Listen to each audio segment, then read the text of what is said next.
বাইরের পিৎজা খেতে আর টাকা নষ্ট না। আজ আমি দেখাবো একদম পিৎজা হাট স্টাইলের নরম, চিজি আর গরম গরম চিকেন পিৎজা, যেটা বাসাতেই সহজেই বানানো যাবে। ওভেন থাক বা না থাক, এই রেসিপি দেখে যে কেউ বানিয়ে নিতে পারবেন একদম পারফেক্ট পিৎজা হাটের পিৎজা। আসসালামু আলাইকুম everyone, welcome to Mehnu's mom's kitchen. চলুন শুরু করা যাক। আজকে একদম রেস্টুরেন্ট স্টাইলের পিৎজা হাটের পিৎজা বানানোর জন্য আমি ডো তৈরি করব। তার জন্য এখানে 2 কাপ ময়দা নিয়ে নিলাম। আপনারা চাইলে আটা দিয়েও করতে পারেন। 1 টেবিল স্পুন ইস্ট বা খামির দিয়ে দিলাম। 1 টেবিল স্পুন আমি চিনি দিয়ে দিয়েছি, অবশ্যই চিনিটা দিয়ে দিবেন। 2 টেবিল স্পুন আমি গুঁড়া দুধ দিয়ে দিলাম। 1 টিস্পুন লবণ দিয়ে দিয়েছি। এবার সবগুলো শুকনো উপকরণ একসাথে ভালো করে মিশিয়ে নিয়েছি। মিশিয়ে নেওয়ার পর এখানে আমার প্রয়োজন ডো তৈরি করার জন্য গরম পানি। এখানে অবশ্যই গরম পানিটা ইউজ করবেন, হাতে সহ্য করার মতো গরম পানিটা নেবেন। এখানে আমার গরম পানি লেগেছে 2 কাপ ময়দার জন্য 1 কাপের চেয়েও একটু কম, অর্থাৎ 1 কাপের 4 ভাগের 3 ভাগ পানি লেগেছে। দেখতেই পাচ্ছেন আমার 1 কাপের চেয়ে সামান্য একটু রয়ে গিয়েছে। এর মধ্যে 2 টেবিল স্পুন আমি তেল দিয়ে দিলাম। 2 কাপ যেহেতু ময়দা, সেই জন্য আমি 2 কাপ তেল ইউজ করেছি। এবার কিছুই নয়, শুধু ভালো করে মথে নিতে হবে। দেখতে পাচ্ছেন আমি একটি সারফেসে ভালো করে এই ডোটাকে মথে নিয়েছি। 4 থেকে 5 মিনিট মতো এই ডোটাকে ভালো করে মথে নিতে হবে। মথে নেওয়ার কারণে এই পিৎজা হবে একদম পারফেক্ট। আমার মতানো শেষ হয়েছে। দেখতে পাচ্ছেন এভাবে এরকম সফট একটা ডো তৈরি করে নিতে হবে। যে বোলে রেস্টে রাখবো ওই বোলটা সামান্য পরিমাণ তেল মাখিয়ে নিলাম। ডোটা দিয়ে দেওয়ার পর ডোর উপর দিয়েও সামান্য পরিমাণ তেল মাখিয়ে এটাকে রেস্টে রাখবো প্রায় 1 থেকে 2 ঘন্টার জন্য, যতক্ষণ না পর্যন্ত এই ডোটা ফুলে ওঠে। এবার আমি চিকেনটা ম্যারিনেট করব। 2 টেবিল স্পুন দই নিয়ে নিলাম, হাফ টি স্পুন লবণ দিয়ে দিয়েছি, 1/4 টি স্পুন গোলমরিচ গুঁড়া দিয়ে দিলাম, হাফ টি স্পুন গরম মশলার গুঁড়া দিয়ে দিয়েছি, 1/4 টি স্পুন জিরা গুঁড়া দিয়ে দিলাম, সামান্য সামান্য সব মশলা দিয়ে দিব। 1/4 টি স্পুন ধনে গুঁড়া দিয়ে দিয়েছি, 1/4 টি স্পুন হলুদ গুঁড়া দিয়ে দিলাম। কালারটি সুন্দরের জন্য 1 টি স্পুন কাশ্মীরি মরিচ গুঁড়া দিয়ে দিলাম। সেই সাথে দিয়ে দিব 1 টেবিল স্পুন সয়াবিন তেল। এবার সবগুলো উপকরণ দইয়ের সাথে ভালো করে উইক্সের সাথে মিশিয়ে নিতে হবে। মিশিয়ে নেওয়ার পর এখানে আমি ইউজ করলাম 100 গ্রাম মুরগির বুকের মাংস। মুরগির বুকের মাংসগুলোকে আমি একটু এরকম ছোট সাইজের টুকরা করে নিয়ে নিলাম। দেখতেই পাচ্ছেন টুকরাটা ঠিক এমনই করে নিতে হবে। এবার সবগুলো উপকরণ ভালো করে মিশিয়ে নিয়েছি। মিশিয়ে নেওয়ার পর দেখতে পাচ্ছেন কাশ্মীরি মরিচের গুঁড়া দেওয়ার কারণে কালারটি অনেক সুন্দর এসেছে। এটাকে ম্যারিনেট করার কোনো প্রয়োজন নেই, আমি সাথে সাথে রান্না করে নিব। 1 টেবিল স্পুন সয়াবিন তেল দিয়ে দিয়েছি, হাফ টি স্পুন আমি রসুন বাটা দিয়ে দিলাম, হাফ টি স্পুন আদা বাটা দিয়ে দিয়েছি। তেলের মধ্যে আদা আর রসুন বাটাতে দিয়ে ভালো করে 1 মিনিটের মতো বেজে নিতে হবে। যতক্ষণ না পর্যন্ত আদা রসুনের কাঁচা গন্ধটা চলে যাবে না, ততক্ষণ পর্যন্ত আদা রসুন বাটাকে ভালো করে তেলের মধ্যে বেজে নিতে হবে। বেজে নেওয়ার পর এবার মেখে রাখা মুরগির বুকের মাংসটাও দিয়ে দিলাম।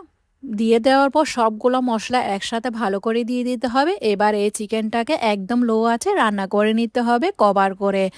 ঢাকনা দিয়ে এই চিকেনটাকে কয়েক মিনিটের জন্য রেখে দিয়েছি। দেখতেই পাচ্ছেন যথেষ্ট পরিমাণের চিকেন থেকে পানি ছেড়েছে, ওই পানিটি শুকিয়ে নিতে হবে একদম নেড়েচেড়ে। আমার চিকেন একদম নেড়েচেড়ে শুকানো হয়ে গিয়েছে আর চিকেনটাও সেদ্ধ হয়ে গিয়েছে। দেখতেই পাচ্ছেন এর মধ্যে আমি দিয়ে দিব একটি মিডিয়াম সাইজের পেঁয়াজকে একদম কিউব কিউব করে। আপনারা চাইলে কাঁচা পেঁয়াজটাও ইউজ করতে পারেন টপিংয়ের সময়। আমি টপিংয়ের সময় কাঁচা পেঁয়াজটা ইউজ করব না, তাই সেই জন্য আমি চিকেনের সাথে পেঁয়াজটা মিশিয়ে নিয়েছি। পেঁয়াজটা মিশিয়ে নেওয়ার পর সাথে সাথে নামিয়ে নেবেন। এবার সস তৈরি করার জন্য এখানে আমি 2 কাপ টমেটো পিউরি নিয়ে নিলাম। নরম টমেটোকে ব্লেন্ডারের সাহায্যে পেস্ট করে নিয়েছি। হাফ টি স্পুন লবণ দিয়ে দিলাম, 2 টিস্পুন চিনি দিয়ে দিয়েছি। চিনিটি দিয়ে দেওয়ার পর কালারের সুন্দরের জন্য 2 স্পুন কাশ্মীরি মরিচ গুঁড়া দিয়ে দিলাম, হাফ টি স্পুন অরেগানো যে পিজাতে ইউজ করে ওটা দিয়ে দিলাম, হাফ টি স্পুন চিলি ফ্লেক্স দিয়ে দিয়েছি জালের জন্য। তারপর এখানে আমি 1/4 কাপ টমেটো সস বা টমেটো ক্যাচাপ দিয়ে দিলাম। টমেটো সস বা টমেটো ক্যাচাপটি দেওয়ার কারণে কালারটি সুন্দরও আসবে আর খেতে হবে অনেক মজা। এবার সবগুলো উপকরণ উইক্সের সাহায্যে ভালো করে মিশিয়ে নেবেন, কয়েক মিনিট ফুটিয়ে নেবেন। দেখতেই পাচ্ছেন আমি চুলার আঁচ একদম লোতে রেখে সসটাকে রান্না করে নিয়েছি। রান্না করার পর এবার এখানে দিয়ে দিব 1 টেবিল স্পুন ভিনেগার বা সিরকা। সিরকা বা ভিনেগারটি দেওয়ার কারণে সসটি যখন আপনি নর্মাল ফ্রিজে রাখবেন অনেক দিন ভালো থাকবে। এবার ভিনেগারটি দেওয়ার পর ভালো করে সসটাকে আরেকবার নেড়ে চেড়ে কয়েক মিনিট ফুটিয়ে উঠাতে হবে বা রান্না করে নিতে হবে। যখন ঠান্ডা হয়ে আসবে একটি ব্লেন্ডার জারে নিয়ে নেবেন। এর মধ্যে 2 টেবিল স্পুন আমি অলিভ অয়েল বা জৈতুন তেল দিয়ে দিয়েছি। আপনারা চাইলে সয়াবিন তেলটাও দিয়ে ভালো করে ব্লেন্ড করে নেবেন। ব্লেন্ড করে নেওয়ার পর ইয়ামি সস রেডি হয়ে গিয়েছে। সসটাও রেডি হয়ে গেল, আমার চিকেনটাও রেডি হয়ে গিয়েছে। এগুলাকে একপাশে রেখে দিলাম। প্রায় 1 থেকে 1.5 ঘন্টা পর আমার ডোটা চেক করে দেখছি, আমার ডোটা ফুলে গিয়েছে। এবার এই ডো থেকে ভালো করে বাতাসটা বের করে দিতে হবে। দেখতেই পাচ্ছেন আমার ডোটা একদম পারফেক্টলি রাইস হয়ে গিয়েছে বা ফেঁপে গিয়েছে। এই ডোটাকে এখন আমি পিৎজা তৈরি করার জন্য 10 ইঞ্চি সাইজের একটি ফ্রাই প্যান নিয়ে নিলাম। ফ্রাই প্যানের উপর দিয়ে কিছুটা সুজি ছড়িয়ে দিয়েছি। সুজিটা যদি আপনার বড় দানার সুজি হয় তাহলে ব্লেন্ডারের সাহায্যে এই সুজিটাকে ব্লেন্ড করে নেবেন। আমার কাছে যেহেতু সুজি ছিল ওই সুজিটা বড় দানার সুজি, ওই সুজিটাকে আমি ব্লেন্ডারের সাহায্যে হালকা একটু ক্রাশ করে দুবাঙ্গা করে নিয়েছি। বেশি পাউডারও করিনি, সুজিটা হালকা একটু ব্লেন্ডারের সাহায্যে ব্লেন্ড করে নিয়েছি।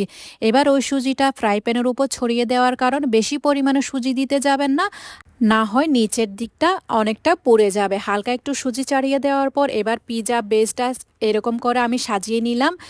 ফ্রাই প্যানের উপর পিৎজা বেসটা সুন্দর করে সাজিয়ে নেওয়ার পর তারপর একটি কাঁটা চামচের সাহায্যে একটু একটু করে কেচে দিতে হবে যেন ফুলে না যায়। তারপর সে তৈরি করে রাখা আমি সসটাও দিয়ে দিয়েছি। সসটা আপনারা আপনাদের প্রয়োজন অনুযায়ী দিয়ে দিবেন। এর উপর দিয়ে আমি কিছুটা মজরেলা চিজ দিয়ে দিয়েছি। তারপর রান্না করা আমি চিকেনটা দিয়ে দিলাম। রান্না করা মাংসটাও আপনারাও আপনাদের পছন্দ অনুযায়ী দিয়ে দিবেন। এর উপর দিয়ে কিছুটা ক্যাপসিকাম স্লাইস করে দিয়ে দিয়েছি। এখানে টপিংটা আপনারা আপনাদের পছন্দ অনুযায়ী নিয়ে নেবেন। এরপর আমি এখানে দিয়ে দিব কর্ন বা ভুট্টা। ভুট্টা একদম 1 মুঠো পরিমাণে দিয়ে দিলাম, সব জায়গায় ছাড়িয়ে দিয়েছি বা ছড়িয়ে দিলাম। এরপর এর মধ্যে আমি দিয়ে দিলাম টমেটোকে কিউব করে। টমেটোর বীজটাকে আমি ফেলে বাদ দিয়ে দিলাম। তারপর উপর দিয়ে একদম বেশি পরিমাণের মজরেলা চিজ দিয়ে দিয়েছি, সব জায়গায় মজরেলা চিজটা দিয়ে। এরপর উপর দিয়ে আমি কিছুটা ব্ল্যাক অলিভ দিয়ে দিলাম। আপনাদের হাতের কাছে থাকলে দিবেন, না থাকলে আপনারা গ্রিন অলিভটাও ইউজ করতে পারেন। এবার উপর দিয়ে কিছুটা স্প্রিঙ্কেল করে দিব অরিগ্যানো দেওয়ার কারণে পিৎজা হাটের ভাইবটা একদম সুন্দর আসবে। এরপর আমি একটি ডিম ভেঙে নিলাম। ডিমটাকে ব্রাশের সাহায্যে এই যে পিৎজার সাইডের ক্রাস্টটা রয়েছে ক্রাস্টটার মধ্যে ডিম ব্রাশ করে দিতে হবে। তারপর সেই সুজিটা সাইড দিয়ে ভালো করে ডিমের উপর দিয়ে দিয়ে দিবেন। আমি যেভাবে দিচ্ছি ঠিক সেমভাবে করে সুজিটা ভালো করে দিয়ে দিবেন। সুজিটি দেওয়ার কারণে দেখবেন একদম পিৎজা হাটের ভাইবটা আসবে। পিৎজার ক্রাস্টের মধ্যে প্রথমে সাইডে ডিমটা ব্রাশ করে দিবেন। ডিম ব্রাশ করে দেওয়ার পর সাইড দিয়ে সুজিটা দিয়ে দিবেন।